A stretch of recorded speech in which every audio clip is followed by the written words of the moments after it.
करोड़ों दर्शकों का मिल रहा साथ। एमपी की बात एमपी न्यूज के साथ। नमस्कार, एमपी न्यूज के इस खास एपिसोड में आप सभी का स्वागत है। मैं हूं शैली चौहान। आज हमारे साथ स्टूडियो में वो शख्स मौजूद है जो आपकी सिर्फ इमेज ही नहीं बल्कि आपकी पूरी पर्सनैलिटी को बदलने का हुनर रखती है। हमारे साथ है celebrity stylish miss Priyanka Sharma. Ma'am, आपका बहुत बहुत स्वागत है। मैम, आपके करियर को 10 साल हो चुके हैं और इस 10 सालों में आपने किस तरह से आपके फैशन डिज़ाइनर से लेकर एक ट्रेनर तक का सफ़र तय किया? मैंने अपने करियर की स्टार्टिंग एक स्मॉल बुटीक से की थी, क्योंकि हमारी एक टीचर थी, उन्होंने सिखाया था कि अगर आप किसी भी काम में एक्सपर्ट बनना चाहते हो तो हमेशा छोटे से शुरुआत करो। अगर आप एकदम से बड़े से शुरुआत कर लोगे तो आपके सक्सेसफुल होने के चांसेस बहुत ही कम हो जाएंगे। तो मैंने एक 10,000 रुपये की शॉप ली थी रेंट की और वहाँ से मैंने बुटीक स्टार्ट किया था। जब मैंने डिज़ाइनिंग स्टार्ट की लोगों के लिए, तो जब मैंने मॉडल्स के लिए डिज़ाइन किया था या सेलिब्रिटीज़ के लिए किया था तो वो एक परफेक्ट बॉडी होती थी। लेकिन जब मैंने आम लोगों के लिए डिज़ाइन करना स्टार्ट किया, नॉर्मल लोगों के लिए डिज़ाइन करना स्टार्ट किया, तब मुझे पता चला कि सिर्फ बहुत अच्छी ड्रेस पहनने से ही कुछ नहीं होता है, उनको उसको कैरी करना भी आना चाहिए कॉन्फिडेंस के साथ। वहाँ से मेरी इमेज कंसल्टिंग की जर्नी स्टार्ट हुई। मैंने कुछ लोगों को ट्रेनिंग दिया कि कैसे आपको खुद को कैरी करना है, कॉन्फिडेंस, अगर आप कुछ पहन रहे हो तो कॉन्फिडेंट रहना कितना इम्पॉर्टेंट है, और सारी चीज़ें मैंने उनको बताना शुरू करा और बहुत सारे लोगों की लाइफ में कुछ चेंजेस आए और मेरी जर्नी इमेज कंसल्टिंग की भी साथ में स्टार्ट हो गई। ओके, जैसे कि कॉन्फिडेंस और पर्सनैलिटी डेवलपमेंट हर पर्सन को बहुत ज़्यादा ज़रूरी है, खास करके आज के समय में। जैसे आप स्टूडेंट को देख लो या किसी बिजनेस वुमन को, आप तो देख सकते हो कि वो कितने अच्छे से परफेक्ट रहते हैं। तो ऐसा कॉन्फिडेंस डेवलप करने के लिए हमें क्या कुछ करना चाहिए? छोटी छोटी ऐसी बातें जो डे टू डे हमें करना चाहिए जिससे आगे कॉन्फिडेंस जो लेवल है वो बूस्ट हो। अगर आपको कॉन्फिडेंस इम्प्रूव करना है तो मैं कुछ टिप्स देती हूँ। आप मिरर प्रैक्टिस कीजिए। मैं अपने स्टूडेंट्स को मिरर प्रैक्टिस कराती हूँ। आप मिरर के सामने खड़े हो जाइए और एक कोई भी न्यूज़पेपर या कोई आर्टिकल ले लीजिए और उसको रीड कीजिए, एंड आपको पता चलेगा कि जब आप बोल रहे हो तो आप कैसे लग रहे हो।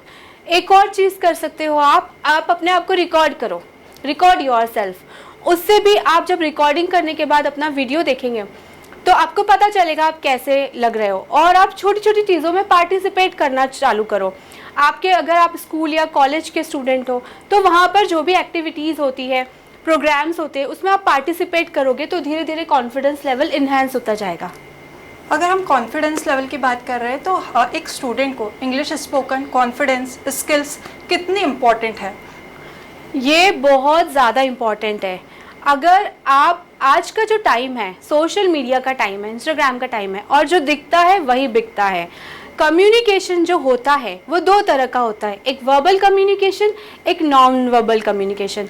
तो अगर आपका नॉन वर्बल कम्युनिकेशन में आता है आपका appearance, gesture, posture, your walking style, talking style, voice modulation, लेकिन जो वर्बल कम्युनिकेशन है जब आप बोलना शुरू करते हो तो आपने देखा होगा बहुत सारे लोग हैं जो आपके सामने बहुत अच्छे दिखते हैं। आपने देखा कि कोई बहुत हैंडसम सा बंदा या कोई स्मार्ट सी बंदी आपके सामने आ रही है, और जब वो बोलते हैं तो उन्हें पता नहीं रहता है कि कैसे बोलना है, चीज़ों को कैसे हैंडल करना है, खुद को कैसे एक्सप्रेस करना है, हाउ टू स्टैंड आउट, मतलब भीड़ में भी खुद को अलग कैसे दिखाना है। तो ये सारी चीज़ें आज के टाइम में बहुत ज़्यादा इम्पॉर्टेंट है। जैसे कि कॉन्फिडेंस की बात अगर आई है सामने, और तो आपने बोला कि प्रेजेंट, अपना खुद का प्रेजेंस होना बहुत ज़रूरी है। तो अगर हम बात करें तो आज के टाइम में स्टाइलिश होना ज़्यादा ज़रूरी है, communication skills? See everything is important. जैसे कि अगर कॉन्फिडेंस जो है, अगर आप एकदम स्टाइलिश दिख रहे हैं तो समझ लो कि एक डायमंड है, और अगर डायमंड के ऊपर उसकी पॉलिशिंग नहीं होती है तो वो इनकम्प्लीट होता है। तो you have to look stylish, और अलॉन्ग विद दैट आपको कॉन्फिडेंस भी होना चाहिए, क्योंकि अगर आप बहुत अच्छे दिख रहे हो और कॉन्फिडेंस नहीं है तो इट वोंट वर्क। जैसे कि आपने बिल्कुल सही बोला। अगर हम बात करें कि जैसे कि आपने जब अपना बिजनेस स्टार्ट किया तो आपको कब ऐसा माइंड में आया कि फैशन सिर्फ ग्लैमर तक सीमित नहीं है, उसको अगर हम आगे देखें तो एक एम्प्लॉयमेंट का तरीका हो सकता है, एक बिजनेस आइडिया हो सकता है। और मैंने देखा आपने कई वर्कशॉप्स भी की है, तो आप स्टूडेंट्स को किस तरह से सारी चीज़ें बताते हैं और क्या क्या फैशन के बारे में टिप्स देते हैं? फैशन आज के टाइम में हर इंडस्ट्री में बहुत इंपॉर्टेंट हो गया है, चाहे आप आईटी इंडस्ट्री में वर्क कर रहे हो आप सीए हो, आप प्रोफेशनल हो, फैशन हर जगह इम्पॉर्टेंट है। आप बिलीव नहीं करेंगे, जैसे कि आपके यहाँ अगर कर्टन्स भी हैं तो वो भी किसी डिज़ाइनर ने डिज़ाइन किए हैं। सिर्फ फैशन डिज़ाइनिंग करने का मतलब ये नहीं होता है कि आपने बुटीक ओपन कर लिया है या फिर आपने कोई इंडस्ट्री में जो पर्सनालिटी, बड़ी बड़ी पर्सनालिटी है, सेलिब्रिटीज़ है, उनके लिए आपने डिज़ाइनिंग किया है। ये बहुत ज़्यादा वाइड है। जो बड़े बड़े ब्रांड्स हम पहनते हैं, हम मॉल्स में जाते हैं, वो भी सब डिज़ाइनर्स ही डिज़ाइन करते हैं। तो इसका स्कोप बहुत ज़्यादा है। जो 2035 में जो इंडिया के अंदर ये जो फैशन इंडस्ट्री है, ये 1 लाख करोड़ रुपीस की हो जाएगी। तो ये इसके अंदर अभी बहुत ज़्यादा स्कोप है। जैसे आपने फैशन इंडस्ट्री की बात की है, अगर कोई पर्सन एक छोटा सा स्टार्टअप करना चाहे तो उसको बिजनेस पे सबसे पहली चीज़ क्या क्या चीज़ें फोकस करनी चाहिए जिससे उसका बिजनेस ग्रोथ करे? अगर आप स्टार्टर करना चाहते हैं तो छोटे से स्टार्ट कीजिए। सबसे पहले तो मैं ये बोलूँगी, अब उसमें 3 स्टेप बताऊँगी जो आपको फॉलो करनी है।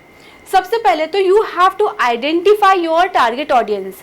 आपको ये समझना है कि आप सबके लिए डिज़ाइन नहीं कर सकते हो, हर चीज़ को आप बना नहीं सकते हो। तो एक चीज़ के अंदर आप अपने आप को बेस्ट बनाओ कि आपके अंदर क्या है, और साथ में आपको अपनी ऑडियंस को टारगेट करना है कि किसके लिए बनाना चाहते हो, कैसी, जैसे कि हाउस वाइफ्स के लिए बना रहे हो, वर्किंग प्रोफेशनल्स के लिए बना रहे हो, किसके लिए बना रहे हो।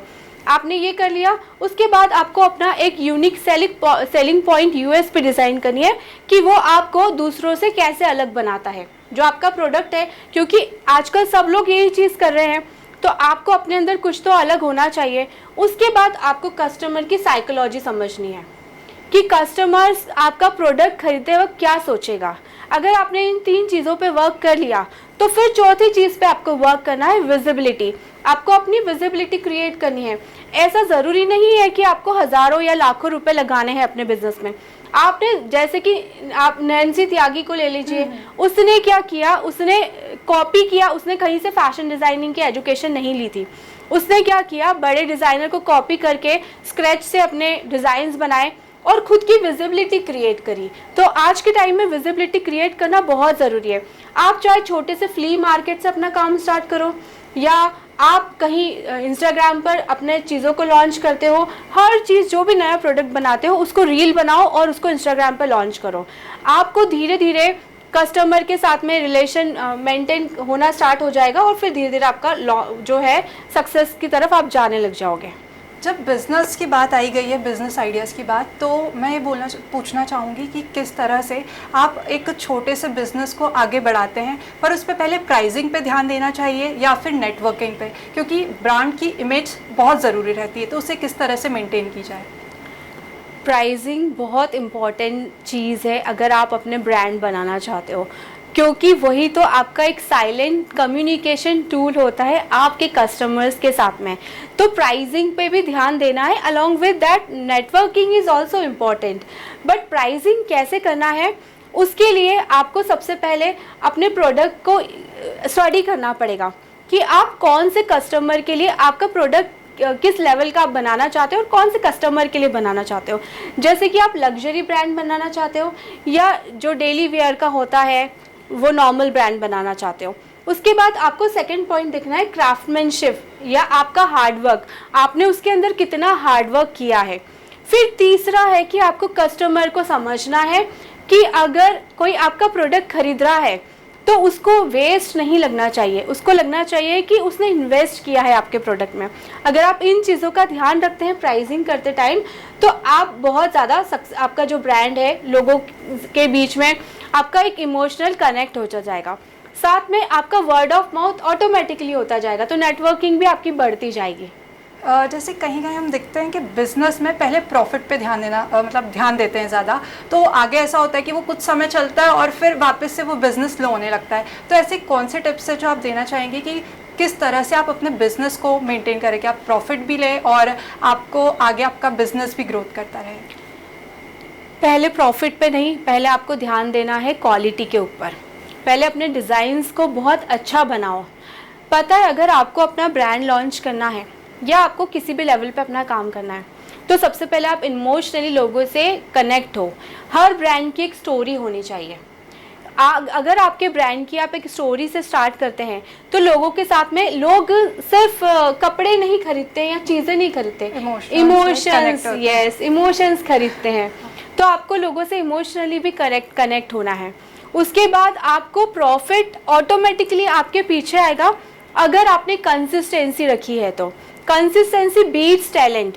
अगर आपके पास प्रॉपर प्लान भी नहीं है या फिर आपके पास बहुत ज़्यादा टैलेंट नहीं है बट आप कंसिस्टेंट हो तो आप लाइफ में बहुत आगे जाओगे और आपका ऑटोमेटिकली ब्रांड बन जाएगा। मैम, आपने टैलेंट की बात की है, तो अगर हम सोचें कि अगर कोई स्टूडेंट है या कोई पर्सन है वो अगर टैलेंटेड है लेकिन उसकी क्या पर्सनैलिटी की वजह से वो रिजेक्ट हो सकता है? बहुत सारे स्टूडेंट्स मेरे पास में आते हैं जिनके पास में बहुत टैलेंट है but they are lacking somewhere with their personality या कुछ ना कुछ कमी होने के कारण उनके साथ बहुत सारी अपॉर्चुनिटीज़ जो है उनके हाथ से निकल गई है। फिर वो मेरे पास में आए। इवन जो मिडिल एज के लोग होते हैं, आज मेरे 55 जो ईयर्स एज के स्टूडेंट्स भी हैं और 17 के भी हैं, 15 के भी हैं। तो ये बहुत ज़्यादा इम्पॉर्टेंट चीज़ है। जैसे कि आपने बताया आपके पास बहुत सारे स्टूडेंट हैं, तो कोई एक ऐसा स्टूडेंट जिसकी कहानी आपने जब सुनी हो तो आपको खुद को फील हुआ कि कहीं पे मैं इस जगह हुआ करती थी, तो किस तरह से आप अपने आप को उस चीज़ों से डील करा और आज आप यहाँ पर प्रेजेंटेबल है, यहाँ पर लोगों के बीच में एक बड़ी इमेज बना के रखी है, तो वो बताइए उसे। जैसे कि मैं एक डिज़ाइनर हूँ और जो डिज़ाइनर होता है वो भी बहुत इमोशनल होता है, एक आर्टिस्ट होता है। जैसे कि एक पेंटर जो होता है वो भी इमोशन होता है जब वो पेंटिंग्स बनाता है, एक सिंगर होता है। वैसे मैं डिज़ाइनर हूँ और मैं भी बहुत थोड़ी आई हैव एम्पैथी, मैं लोगों से कनेक्ट करती हूँ। तो मेरे पास जब भी मेरा कोई स्टूडेंट आता है वो अपनी प्रॉब्लम शेयर करता है तो मुझे हर किसी की प्रॉब्लम अपनी प्रॉब्लम लगती है, मुझे बहुत कनेक्ट होता है उनके साथ में। जैसे कि मेरे पास, जैसे कि आप बोल रहे हो तो मैं कुछ बताती हूँ, कुछ सक्सेसफुल स्टूडेंट्स की कहानी बताती हूँ। मेरे पास एक हाउसवाइफ मेरी स्टूडेंट आई थी when I started my career, ये तो बहुत पहले की बात है, और वो 45 प्लस होंगी या थोड़े ज़्यादा की होंगी। और उन्होंने सारी अपनी जिम्मेदारियाँ पूरी कर ली कि बच्चे पढ़ रहे हैं, अब सेटल होने वाले हैं, अब she wanted to do something. और वो मेरे पास में आई कि मैं कॉन्फिडेंट जो लेवल है मेरा, मैं अपने बच्चों के स्कूल में भी जाती हूँ, अगर कॉलेजेस में जाती हूँ तो टीचर्स से बात नहीं कर पाती हूँ, मेरा कॉन्फिडेंस लेवल इतना लो है। बट मैं अपनी आइडेंटिटी बनाना चाहती हूँ क्योंकि मैंने ये देखा कि मेरे हस्बैंड की अपनी आइडेंटिटी है, मेरे बच्चों की है, बट मेरी आइडेंटिटी क्या है, तो उनकी मैंने हेल्प करी और आज वो बहुत सक्सेसफुल डिज़ाइनर है। वो अहमदाबाद में रहती है और अपना बुटीक चलाती है and she is doing so well. आपने जब हाउसवाइफ की भी बात निकाली है तो एक चीज़ और कि आजकल बहुत सारी मतलब घर में जो महिला है वो चाहते हैं कि कहीं ना कहीं वो घर बैठे भी कुछ इनकम करे, तो ऐसे फैशन से, और सीधी सी बात है अगर वुमन है तो फैशन तो ज़रूर होगा, तो ऐसे कौन कौन से छोटे बिजनेस आइडियाज़ है जो उनको घर बैठे जिससे वो इनकम कर पाए और ख़ुद की एक आइडेंटिटी क्रिएट कर पाए? पहले तो अगर आपको घर बैठे इनकम करनी है तो भी आपको कोई ना कोई तो टैलेंट इम्प्रूव, खुद के अंदर कोई ना कोई तो चीज़ सीखनी पड़ेगी, खुद को हमेशा इम्प्रूव करते रहो। अब अगर आप छोटे से चीज़ें करना चाहते हैं तो आप रेंटल सर्विसेज से स्टार्ट कर सकते हैं। जैसे कि बहुत सारे यूनिक आइडियाज़ है मेरे पास। जैसे कि अगर आपके पास, आपको पर्सेस का कलेक्शन का शौक़ है और आपके पास बहुत आइडियाज़ है तो आप रेंटल बैग, अभी तक ये बहुत यूनिक आइडिया है, ये किसी ने भी नहीं किया होगा, तो आप रेंटल बैग्स आप दिल्ली में, मुंबई में जाकर बहुत सारे बैग्स खरीद के ला सकते हो और इसमें हार्डली आपका बहुत कम इन्वेस्टमेंट लगेगा और आप रेंटल बैग्स का बिजनेस स्टार्ट कर सकते हो। उससे आपकी एक बहुत अच्छी इनकम चालू हो जाएगी, क्योंकि आजकल हम लोग पार्टी में जाते हैं, everyday we needs designer bags, लेकिन रोज एक ही या फिर रोज खरीदना वो ये पॉसिबल है ना, हो नहीं पाता है। तो बस ये भी कर सकते हो। इवन ऑल्टरेशन बिजनेस जो होता है, जो कपड़ों को ऑल्टरेशन करने का बिजनेस होता है, इसको भी आप घर से स्टार्ट करके बहुत बड़े लेवल पे ले जा सकते हो। इसको बहुत अंडर एस्टिमेट करते हैं लोग, बट इसमें भी अगर आपने सिर्फ एक स्टिचिंग मशीन आपको चाहिए जो हार्डली 10,000 के अंदर आप खरीद सकते हो, और आप एक सिंपल सा कोई टेलर को अपने घर पे बिठा लो और आप सिर्फ, आपको अगर आपको डिज़ाइनिंग नहीं आती है या आपको डिज़ाइनिंग नहीं करना है, आप सिर्फ लोगों को ऑल्टरेशन करके दो। एंड मोमेंट पर आजकल ऑनलाइन जो ट्रेंड बढ़ गया है, ऑनलाइन ड्रेसेस लोग खरीदते हैं। अब इमीडिएटली सपोज आपको पार्टी में जाना है और आपको पता है कि किसी की ऑल्टरेशन सर्विसेज अवेलेबल है, वो बहुत अच्छे लेवल पे करती है, तो आप उसमें भी बहुत अच्छा पे लोग करते हैं, तो इमीडिएट आपको कराना है, तो you won't mind in paying 200 rupees for one just one alteration, तो ये भी बहुत अच्छा ऑप्शन है। तो ऐसे ही बहुत सारे ऑप्शन है मेरे पास में। जैसे कि आपने बताया कि आप मतलब आपने बिजनेस आइडिया, आप सोशल मीडिया पर काफ़ी एक्टिव रहती है, तो मैंने ये चीज़ देखी कि आजकल जो सोशल मीडिया का ट्रेंड है उस पर बहुत सारे ऐसे फैशन डिज़ाइनर हैं जिनके पास मतलब स्किल्स है बट डिग्री नहीं है, तो आप उसे किस तरह से देखती, क्या उसमें एक स्टेबल फ्यूचर है? डेफिनेटली है। फैशन डिज़ाइनिंग करने के लिए डिग्री होना बिल्कुल नेसेसरी नहीं है। इवन फैशन डिज़ाइनिंग ही एक ऐसा करियर है without degree you can pursue it, but हाँ करेक्ट गाइडेंस की ज़रूरत बहुत है। अगर आपको एक सर्टेन लेवल पे जाना है, अगर आप यूं ही छोटा मोटा बिजनेस कर रहे हो तो इट्स ओके, बट अगर आप अपने आप को एक किसी लेवल पे ले जाना चाहते हो, कहीं पर देखते हो, तो डेफिनेटली आपको प्रॉपर गाइडेंस ज़रूर लगेगा। आपने गाइडेंस की भी है, बहुत अच्छी बात बताई कि आपको एक प्रॉपर गाइडेंस चाहिए।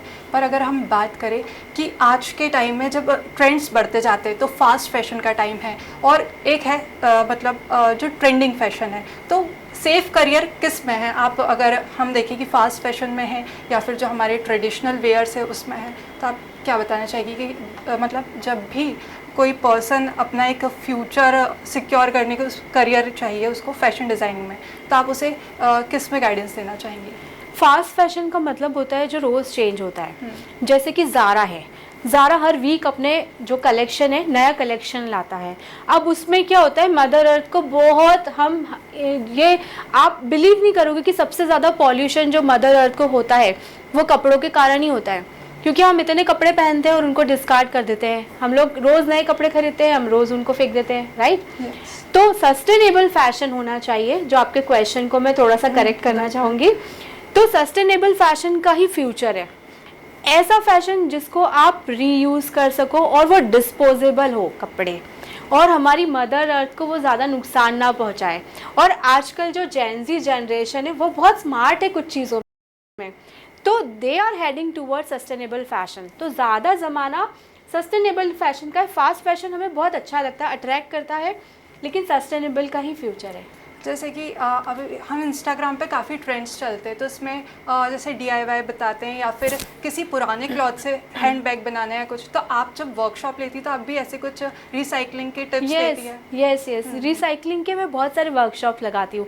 इवन ओल्ड जो डेनिम होती है उनसे भी आप बहुत कुछ क्रिएट कर सकते हो। इवन ये भी एक बिजनेस आइडिया है।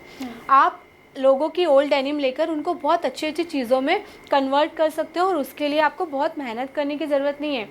आपको अगर आप सर्च करते हो गूगल पर तो आपको बहुत सारे आइडियाज़ मिल जाएंगे, और घर बैठे कमाने के लिए बहुत सारी साइट्स होती है जिसका अगर आपको नॉलेज होगा तो वहाँ पर आप अपने प्रोडक्ट बना के, आपके पास फ़ोन है तो आप उनका बहुत अच्छा फ़ोटोशूट कर सकते हो और उस वेबसाइट पे आपने अपलोड कर दिया और आप बहुत अच्छा कमाने लग जाओगे। आपने बिज़नेस आइडिया भी काफ़ी अच्छा बताया। और अगर हम बात करें कि आज के टाइम में जो बच्चे हैं वो बहुत जल्दी सक्सेस चाहते हैं हर चीज़ को लेकर, चाहे वो फैशन डिज़ाइनिंग हो या फिर इससे हट के फील्ड हो, तो आप क्या बताना चाहेंगे जिससे इतनी जल्दी तो हो नहीं सकता, पर ज़्यादा से ज़्यादा बच्चे उस चीज़ पर ध्यान दें और ये जो अट्रैक्शन है और उससे बचे? इसके लिए मैं बोलना चाहूँगी कि किसी और के चैप्टर से, किसी और की बुक से अपने चैप्टर को कंपेयर मत करिए। हर किसी की अपनी एक जर्नी होती है, हर किसी की सक्सेस मिलने में टाइम लगता है। किसी और की सक्सेस है, अगर कोई सक्सेसफुल आपको दिख रहा है, उसने कितनी मेहनत करी होगी ये आपको नहीं पता है। सक्सेस तो कंटिन्यूसली कंसिस्टेंटली मेहनत करने से ही मिलती है। रातों रात किसी को भी सफलता नहीं मिल जाती है। तो आप पेशेंस रखिए और कंसिस्टेंटली मेहनत करते जाइए, फिर आप देखिए कि आप कितनी जल्दी सक्सेसफुल होते हैं। जैसे आपने स्टोरी की भी बात करी, तो आपकी भी एक स्टोरी होगी जहाँ हमने देखा आप बहुत बड़े बड़े सेलिब्रिटीज़ के साथ आप वर्क कर चुके हैं, तो आपका फर्स्ट वर्क एक्सपीरियंस किसी सेलिब्रिटी के साथ कैसा था और वो कौन थे? मेरा जो फर्स्ट एक्सपीरियंस था सेलिब्रिटी के साथ में, वो मैंने एक मूवी की थी जिसमें बहुत ज़्यादा फेमस वाले सेलिब्रिटी तो नहीं थे वो, देव शर्मा, और जैसे कि आपने देव शर्मा उन्होंने काफ़ी मूवीज़ की है, मुजफ्फरनगर मूवी, और हाँ, मुजफ्फरनगर और 1-2 मूवीज़ उन्होंने की है, काफ़ी बड़ी मूवीज़ की है, बड़े लेवल की। एंड उसमें बहुत सारे स्टार्स थे, छोटे जो जूनियर आर्टिस्ट होते हैं वो भी बहुत अच्छे रहते हैं। और that was my first experience like जिसमें मैंने उनके साथ ज़्यादा टाइम स्पेंड किया है। लेकिन वैसे मैंने बहुत सारे सेलिब्रिटीज़ के साथ में छोटा मोटा इनिशियली काम किया था, जैसे मंदिरा बेदी, और फिर अभी रिसेंटली जीनत अमान जी से मुझे मिलने मैंने का आपकी प्रोफाइल देखी थी, उसमें बिल्कुल देखा गया और वो तो फैशन क्वीन कहलाती थी उनके टाइम में। और अगर आज भी हम देखा जाए तो fashion queen she was Amitabh Bachchan of her time, right. हम जैसे अमिताभ जी अपने एक ग्रेट पर्सनालिटी है, वैसे जीनत अमान जी भी बहुत ग्रेट पर्सनालिटी है। शी इज़ 72 और अभी उनकी स्किन इतनी ग्लो करती है, she looks like a diva. तो और फिल्म इंडस्ट्री के जो लोग होते हैं वो बहुत अमेजिंग होते हैं। मैं ऑलमोस्ट हर सेलिब्रिटी से मिली हूँ, बस सलमान खान को छोड़ के ऑलमोस्ट। हाँ, उम्मीद है आप उनसे भी जल्दी मिलें। हाँ, और मेरा जाते जाते एक आखिरी क्वेश्चन, आप हमारे दर्शकों को, स्टूडेंट्स को और हाउसवाइफ को जो ये शो देख रहे हैं उनको आप क्या संदेश देना चाहेंगे? मैं एक वर्ड में उनको बोलना चाहूँगी, be consistent and transform yourself. आपको अगर आगे बढ़ना है तो कंसिस्टेंटली चलते जाओ, रास्ते अपने आप खुलते जाएंगे। ये मत सोचो कि आपके पास बहुत पैसा नहीं है, गाइडेंस नहीं है। आपने अगर सोच लिया है कि मुझे कुछ करना है, तो आपने 99% लोगों को जो सिर्फ सोचते रहते हैं और करते नहीं है, एक्शन नहीं लेते हैं, उनको आपने ऑलरेडी पीछे छोड़ दिया है। आपने जब चलना स्टार्ट करा है तो गॉड इज़ देयर, और आप देखो रास्ते अपने आप खुलते जाएंगे। आज के हमारे शो में हमने जाना कि किस तरह से अपने आप को पर्सनैलिटी डेवलप करनी चाहिए, लोगों के बीच में किस तरह से प्रेजेंट करना चाहिए, ब्रांडिंग क्या होती है, ये हमें सब बताया है फैशन जगत के उभरते सितारे प्रियंका शर्मा जी ने। तो आप ऐसे ही और नए एपिसोड्स के लिए और नए टॉपिक्स के लिए बने रहिए हमारे साथ। धन्यवाद। करोड़ों दर्शकों का मिल रहा साथ, एमपी की बात एमपी न्यूज के साथ।